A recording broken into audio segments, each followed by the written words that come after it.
Bugun men birinchi marta 8 oydan keyin xotirjamlik his qildim va onadan qayta tug'ilganday bo'ldim. Mana bu 200 ta somsa o'rtoqlar.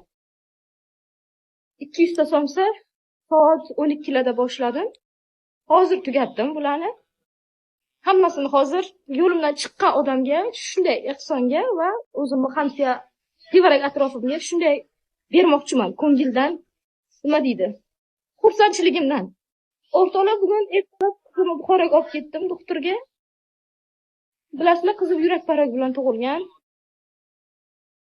Hozir yuragini tekshirtirishdi.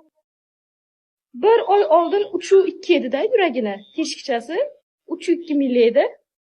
Hozir bugun tekshiryapti, Allohning qudrati.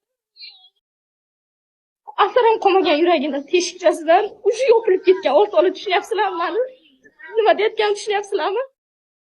Bir oy bo'ldi men ehson boshlaganimga, shu ehson boshlamasidan oldin qizimning yurakchasida hali teshik bor edi. Men 8 oy halovatsiz, kunu tunimni halovatsiz o'tkazganman shuni o'ylab. Shu paytgacha qanaqa ehson qilgan bo'lsa, faqat farzandimning sog'ligini so'rab, farzandimning tezroq tuzalib ketishini so'rab, Allohdan yalinib yolvorib ehson chiqargandim. Yo Alloh, Alloh eshituvchi ekan o'rtoqlar.